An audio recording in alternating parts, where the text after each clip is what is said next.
H D. ದೇವೇಗೌಡರ ಪತ್ನಿ ಚಿನ್ನದಂತ ಚೆನ್ನಮ್ಮ ಅವರು ದೈವಾಧೀನರಾಗಿದ್ದಾರೆ. ಲಕ್ಷಾಂತರ ಮಂದಿ ಕಂಬನಿ ಮಿಡಿತಾ ಇದ್ದಾರೆ. ನೀವು ಕೂಡ ನಿನ್ನೆ ರಾತ್ರಿಯಿಂದ ಆ ದೃಶ್ಯಗಳನ್ನು ನೋಡ್ತಾ ಇದ್ದೀರಾ. ವಿಶೇಷ ಅಂತ ಅಂದರೆ ಹೌದು, ರಾಜಕೀಯದಲ್ಲಿ ದ್ವೇಷ ಅನ್ನುವಂಥದ್ದಿರುತ್ತೆ, ಆತ್ಮೀಯತೆ ಅನ್ನುವಂಥದ್ದು ಇದ್ದೇ ಇರುತ್ತೆ. JDS ಪಕ್ಷ ಅಥವಾ ಎಚ್.ಡಿ. ದೇವೇಗೌಡರು ಅಂತಂದರೆ ರಾಜಕೀಯವಾಗಿ ಬಹಳ ದ್ವೇಷ ಇರುವಂಥದ್ದು ಕೂಡ ನಾವು ಭಾಳ ಸಂದರ್ಭದಲ್ಲಿ ಗಮನಿಸ್ತಾ ಇದ್ದೀವಿ. ಯಾಕಂದರೆ ರಾಜ್ಯದಲ್ಲಿರುವಂಥ ಬಹುತೇಕ ಈ ಮೊದಲ ಹಂತದ ಲೀಡರ್ಸ್ ಅಂತ ನಾವು ಯಾರನ್ನು ಪರಿಗಣಿಸ್ತೀವಲ್ಲ, ಅವರೆಲ್ಲ ಬಹುತೇಕ ಎಚ್.ಡಿ. ದೇವೇಗೌಡರ ಜೊತೆ ಒಂದು ಕಾಲದಲ್ಲಿ ಕೆಲಸ ಮಾಡಿದಂಥವ್ರು. ಈ ಕಾರಣಕ್ಕಾಗಿ ತುಸು ಸಿಟ್ಟು ದ್ವೇಷ ಅನ್ನುವಂಥದ್ದು ಹೆಚ್ಚೇ ಇರುತ್ತೆ. ಅದನ್ನು ಬೇರೆ ಬೇರೆ ಸಂದರ್ಭದಲ್ಲಿ ನೋಡ್ತಾ ಇರ್ತೀವಿ. ಆದರೆ ಅವರೆಷ್ಟೇ JDS ಅನ್ನು ದ್ವೇಷ ಮಾಡಲಿ, ಎಚ್.ಡಿ. ದೇವೇಗೌಡರನ್ನ ದ್ವೇಷ ಮಾಡಲಿ, ಅಂಥವರು ಕೂಡ ದೇವೇಗೌಡರ ಪತ್ನಿ ಚೆನ್ನಮ್ಮ ಅವರ ಸಂಸ್ಕಾರ, ಸತ್ಕಾರ ಇದೆಲ್ಲವನ್ನ ಇವತ್ತು ಬಹಳ ಬಾಯಿ ತುಂಬ ಹೊಗಳ್ತಾ ಇರೋದನ್ನು ನಾವು ಗಮನಿಸ್ತಾ. ಅಂದರೆ ಅವ್ರ ಮನಸ್ಸಿನಲ್ಲಿ ಚೆನ್ನಮ್ಮ ಅವರಿಗೆ ಒಂದು ಬಹಳ ಗೌರವಯುತವಾದಂಥ ಸ್ಥಾನಮಾನ ಇದೆ. ಅದನ್ನು ನಾವು ನಿನ್ನೆ ಸಂಜೆಯಿಂದನೂ ಕೂಡ ಗಮನಿಸ್ತಾ ಇದ್ದೀವಿ. ಹೌದು, ಪಕ್ಷಭೇದ ಮರೆತು ಅದು ಪದ್ಮನಾಭನಗರದ ಅವ್ರ ನಿವಾಸ ಆಗಿರ್ಬೋದು, ಇವತ್ತು ಹಾಸನದ ರಸ್ತೆಗೆ ಹೋಗುವಂಥ ಸಂದರ್ಭದಲ್ಲೂ ಕೂಡ ಪಕ್ಷಭೇದ ಮರೆತು ಚೆನ್ನಮ್ಮ ಅವರನ್ನು ಎಲ್ಲರೂ ನೆನಪಿಸ್ಕೊಳ್ತಾ ಇದ್ದಾರೆ, ಕಣ್ಣೀರು ಹಾಕ್ತಾ ಇದ್ದಾರೆ. ಹಾಗಾದರೆ ಎಗೈನ್ ನಾನು ಹೇಳಿದಾಗೆ ಕರ್ನಾಟಕದ ರಾಜಕೀಯ ಮಂದಿ ಚೆನ್ನಮ್ಮ ಅವರನ್ನ ಈ ಸಂದರ್ಭದಲ್ಲಿ ಹೇಗೆ ನೆನಪಿಸ್ಕೊಳ್ತಾ ಇದ್ದಾರೆ. ಆಮೇಲೆ ರಾಜಕೀಯ ಕ್ಷೇತ್ರದಲ್ಲಿ ಚೆನ್ನಮ್ಮ ಅವ್ರು ಇಲ್ಲದೆ ಹೋದರೂ ಕೂಡ ದೇವೇಗೌಡರು ರಾಜಕೀಯವಾಗಿ ಇಂತಹದೊಂದು ಹಂತ ತಲುಪೋದಕ್ಕೆ, ಅವ್ರ ಕುಟುಂಬ ಒಂದು ದೊಡ್ಡ ಹಂತ ತಲುಪೋದಕ್ಕೆ ಚೆನ್ನಮ್ಮ ಅವರು ಹೇಗೆ ಬೆನ್ನೆಲುಬಾಗಿದ್ದರು? ಬನ್ನಿ ರಿಪೋರ್ಟರ್ ನೋಡ್ಕೊಂಬೋಣ.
ನನಗಂತ ಇಲ್ಲ, ಯಾರನ್ನ ಸಾಮಾನ್ಯ ಜನ ಬರಲಿ, ಒಂದು ತಾಯಿ ಯಾವ ಥರ ನೋಡ್ಕೊತಾರೆ ಆ ಥರ ಎಲ್ಲರಿಗೂ ತಿಂಡಿ ಟೈಮಲ್ಲಿ ಬಂದರೆ ಅವರೇ ಬಡಿಸಿ ತಿಂಡಿ ಕೊಡ್ತಾಯಿದ್ರು.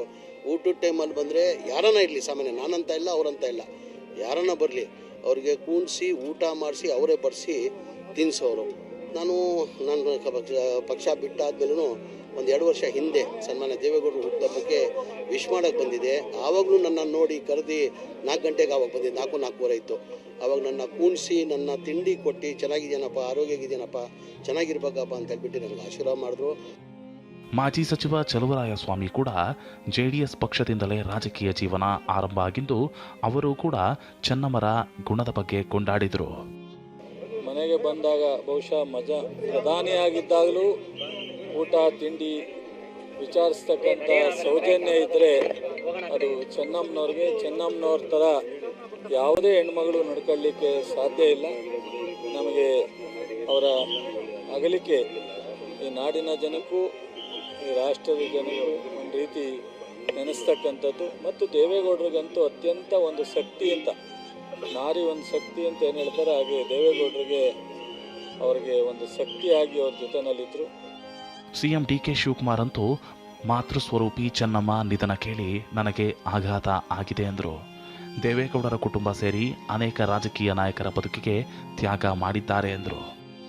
ರಾಜಕಾರಣಿಗಳಿಗೆ ಒಂದು ಮಾತೃ ಸ್ವರೂಪಿಯಾಗಿ ಸೇವೆಯನ್ನು ಮಾಡ್ಕೊಂಡು ಬಂದಂಥ ಒಬ್ಬ ಧೀಮಂತ ಹೆಣ್ಮಗಳು. ದೇವೇಗೌಡರು ಮತ್ತು ಅವರ ಎಲ್ಲ ಮಕ್ಕಳ ಅವರ ಕುಟುಂಬದ ಯಶಸ್ಸಿಗೆ ಅನೇಕ ತ್ಯಾಗಗಳನ್ನು ಮಾಡಿದಂಥ ಒಬ್ಬ ಧೀಮಂತ ಹೆಣ್ಮಗಳನ್ನು ನಾವು ಇವತ್ತು ಕಳ್ಕೊಂಡಿದ್ದೇವೆ. ಇಂದು ಕೂಡ ಬೆಂಗಳೂರಿನ ಪದ್ಮನಾಭನಗರದಲ್ಲಿ ಚೆನ್ನಮ್ಮನವರಿಗೆ ಗಣ್ಯರು ಅಂತಿಮ ನಮನ ಸಲ್ಲಿಸಿದರು. ಕೇಂದ್ರ ಸರ್ಕಾರದ ಪರವಾಗಿ ಪ್ರಹ್ಲಾದ್ ಜೋಶಿ ಅಂತಿಮ ನಮನ ಸಲ್ಲಿಸಿದರು.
ಪ್ರಧಾನಮಂತ್ರಿಯಾಗಿ ಅವರ ಮಾತಿಗೆ ಇನ್ನಷ್ಟು ತೂಕಗಳನ್ನು ಕೊಡಲಿಕ್ಕೆ ಆ ತಾಯಿಯ ಬೆಂಬಲದ ಅವಶ್ಯಕತೆ ಇತ್ತು ಅಂತ ನಾನು ಭಾವಿಸ್ತಾ ಇದ್ದೇನೆ. ನಮ್ಮ ರಾಜಕೀಯ ಜೀವನದಲ್ಲಿ ನಾವು ಯಾರು ಈ ಮೈಸೂರು ಜಿಲ್ಲೆಯ ಮುಖಂಡರುಗಳಿದ್ದೀವಿ, ಯಾವತ್ತು ಹೋದಾಗಲೂ ಕೂಡ ಒಂದು ದಿವಸ ರಾಜಕಾರಣವನ್ನು ಚರ್ಚೆ ಮಾಡಿದಂಥವ್ರಲ್ಲ.